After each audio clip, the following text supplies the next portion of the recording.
कृष्णा, अब पूरी दुनिया को इंतजार है कि क्या है कश्मीर का सच। And now the stage is all yours. बताओ हमें कि तुमने कश्मीर में क्या देखा। आजादी, आजादी,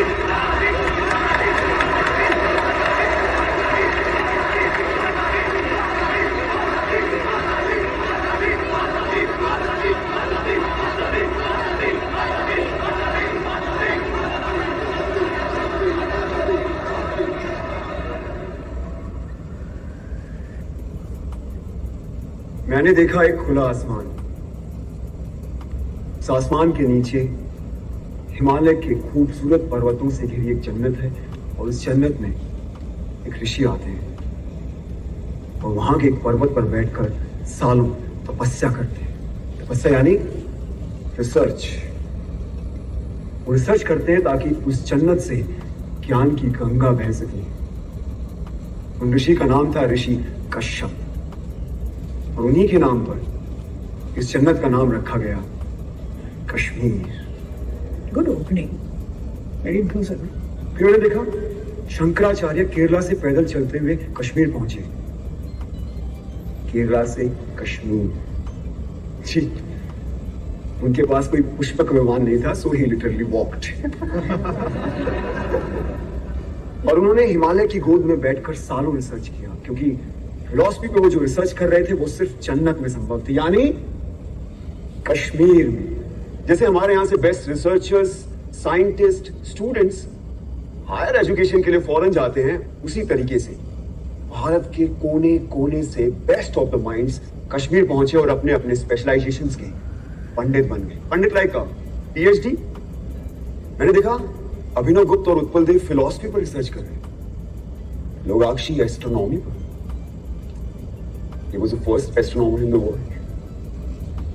चरक और वाग्भट आयुर्वेद पर, Sushruta medical science, Panini grammar, Vateshvara trigonometry, Suyya hydraulic engineering, Chand Bhatt law, Kalidasa और Rudrata Sanskrit literature, Bhama aesthetics, Sharngadeva musicology, Vasugupta और Somananda Advaita, Kalhana history, Vishnu Sharma moral science, Panchatantra उन्होंने लिखा। मैंने देखा राजा ललितादित्य के शौर्य और पराक्रम को, मैंने सुना ललेश्वरी के वाक को।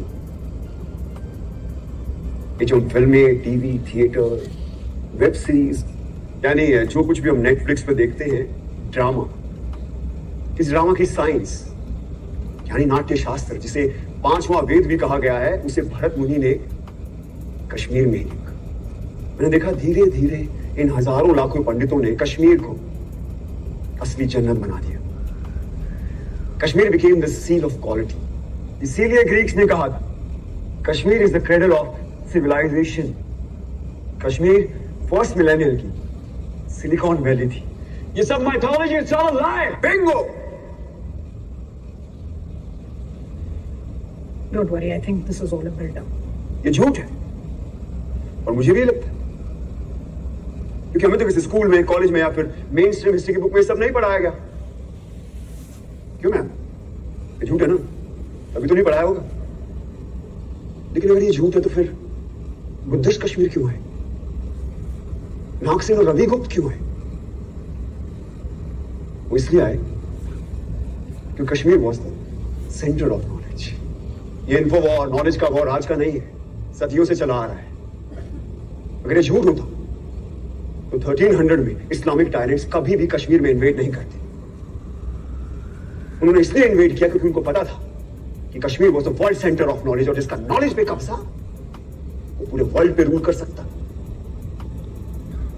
लेकिन एक प्रॉब्लम था, अब जमीन पे कब्जा कर सकते हो, लेकिन ऐसे इवॉल्व पंडितों की, आई मीन स्कॉलर्स के फ्री माइंड पे कैसे कब्जा करोगे? तो फिर शुरू हुआ एक नया सिलसिला। तलवारों और बंदूकों के जोर पर इन पंडितों को कन्वर्ट करने के लिए भेजे गए इन टायरेंट्स के सोल्जर्स, जो उन्हें जबरदस्ती कन्वर्ट करने लगे, और जो नहीं मानता था उन्हें पैर के तले रौंद दिया जाता था। और ये लोग वो थे जो खुद परसिक्यूट होकर कश्मीर आए थे और कश्मीरियों ने इन्हें पनाह दी थी। What kind of rubbish is this? ये रबिश नहीं, बल्कि एग्जैक्ट डिस्क्रिप्शन है शमसुद्दीन मोहम्मद इराकी की बायोग्राफी तोहफतुल अहबाब में। जानते हो इराकी कौन था? हाँ? इंडिया की टॉप मोस्ट यूनिवर्सिटी में पढ़ रहे हो लेकिन इराकी के बारे में नहीं पता। कैसे पता होगा? किसी ने पढ़ा है? हम सब हिटलर के बारे में जरूर जानते हैं। इराकी हिटलर से कई हजार गुना भूखा एक इस्लामिक टायरेंट था जिसका मकसद था सिर्फ और सिर्फ काफिरों के मंदिरों और बुतों को नष्ट करना, उनके ट्रेडिशन रिचुअल्स को नस्ते नाबूद कर देना, पंडितों की इनोवेशंस को खत्म कर देना। मुझे अभी किसी ने बोला नाज़ीज़ हर रोज 1000 जूस को मारते, तो मैंने तो नहीं सुना कभी कश्मीर में ऐसा कुछ हुआ हो। तो अब सुनो, इराकी और उसके पीएम मूसा रैना के कहने पर हर रोज 1500 से लेकर 2000 काफिरों को पकड़ कर लाया जाता, उनके जनेऊ काटे जाते, उनसे कलमा पढ़वाया जाता, उनका खतना यानी सर्कमस्टेशन कराया जाता और उनके मुंह में जबरदस्ती बीफ डाला जाता। और ये काम करते थे उनके सैनिक जिन्हें हम सूफी और दरवेश के नाम से जानते हैं। हिटलर ने कॉन्सेंट्रेशन कैंप्स का इस्तेमाल किया और इराकी ने कहरान और जबरान का, यानी फोर्स एंड कंपल्शन। इसका डिस्क्रिप्शन किसने किया? खुद इराकी के बेटे ने। And if you want the original manuscript, it is available in Research and Publication Department of Jammu and Kashmir State under extraction number 551. Must read.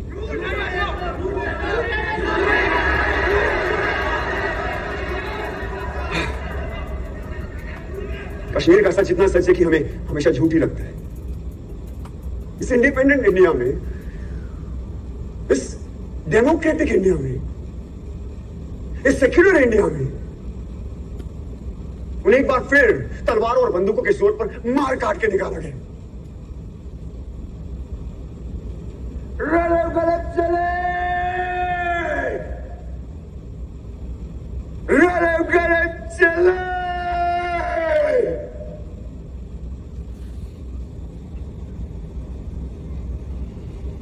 इसका मतलब जानते हो क्या होता है? रली मतलब कर्मो, सलीम मतलब रन, कली मतलब डाई। अपना धर्म बदलो, भागो क्या मर जाओ। ये उनका 7th एक्सोडस था और इस बार मामूली एक्सोडस नहीं था, इस बार था जेनोसाइड। और कहानी यही खत्म नहीं हुई। उन लोगों का एक बार फिर जेनोसाइड हुआ, जो ना इराकी ने किया, ना टेररिस्ट ने किया और ना स्टेट ने। जो किया हमने और आपने, आपने आप सबने, जब हमने उन्हें अपने दिल और दिमाग दोनों से निकाल दिया। और ये था रियल जेनोसाइड। ये सब झूठ है। There was no real genocide. We don't want your fake propaganda. Listen Krishna, जो तुमने देखा वो बताओ, ज्ञान मत पेलो। जो हमने पढ़ा नहीं वो हिस्ट्री नहीं, जो हमने देखा नहीं वो हुआ नहीं, तो कश्मीर में जेनोसाइड हुआ ही नहीं। और कोई सच बोले तो ज्ञान मत पेलो। Now he'll prove his own hypothesis wrong. I don't bet on ordinary horses. जिस नॉलेज के लिए कश्मीर क्रेडल ऑफ सिविलाइजेशन कहलाता था, कभी हमने उसे नेशनल हेरिटेज की तरह समझा ही नहीं। और आज ये भारत का नॉलेज सेंटर एक्सटेंड होता जा रहा है, हमें उसकी खबर भी नहीं। Shem Shem Shem. हमने मरने वाले को क्यों मार दिया? क्यों मरने वाले सिर्फ कश्मीरी थे, ना कि भारतीय? 1990 में सिर्फ कश्मीरी हिंदुओं को नहीं मारा गया, बल्कि तमाम मॉडरेट मुस्लिमों को भी मार दिया। यही नहीं, सिख, बुद्धिस्ट, क्रिश्चियन, डोगरा, गुज्जर, दलित, जिसने भी टेररिज्म के खिलाफ आवाज उठाई उन्हें मार दिया गया। यहां तक कि कश्मीर की सोल तक को मार दिया गया। थिएटर, आर्ट, म्यूजिक, लिटरेचर सब बंद कर दिए गए। 1996 में सिनेमा हॉल खुला तो वहां गोलियां चला दी, पीपल डाइड। कितने टेम्पल्स को तोड़ा गया, उनको आग लगाई गई। क्या वो सिर्फ टेम्पल्स थे? क्या वो सिर्फ बुतों का घर थे? क्या वो भारत का फाइनेस्ट आर्किटेक्चर नहीं थे?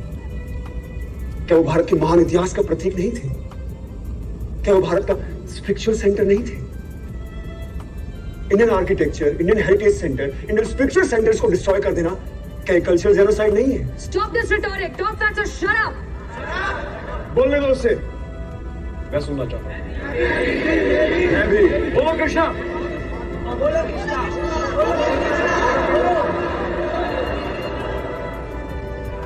बेटा ने ओपनली टीवी इंटरव्यू में एक्सेप्ट किया कि उसने 20 मासूम लोगों को मार डाला। अरे जिसने दिन दहाड़े एयरफोर्स ऑफिसर्स को मार डाला उसे इंडिया के टॉप पोस्ट ऑफिस में इनवाइट किया जाता है। क्या ये एडमिनिस्ट्रेटिव जेनोसाइड नहीं है? आज जब ये फंक्शन खत्म होगा तो आप लोग कहां जाएंगे? आपके घर। और हमें हमारे घर जाने से किसका बाप नहीं रोक सकता। लेकिन क्या कश्मीरी पंडितों को वापस अपने घर कश्मीर जाने का मौका मिलेगा? Is this justice?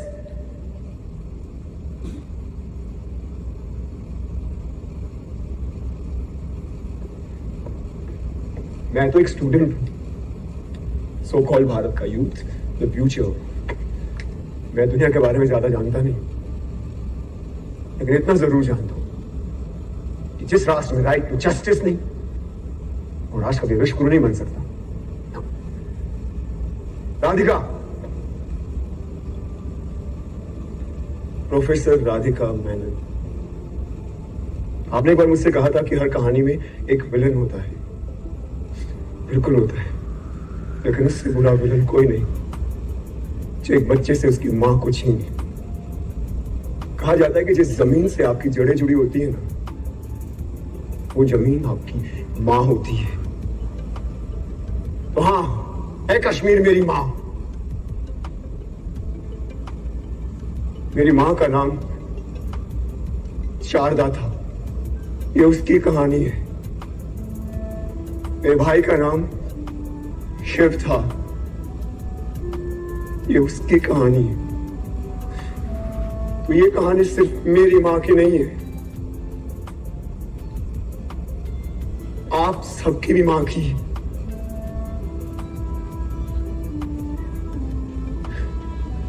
तो आइए हम वो देखते हैं जो मैंने आज से पहले कभी नहीं देखा। और आप खुद तय करें कि कौन है गुनहगार, किसे मिलनी चाहिए सजा। और अंत में अपने दिल पर हाथ रखकर तय करें कि आप कैसे करेंगे इसका प्रायश्चित, और क्या है आपका ह्यूमैनिज्म।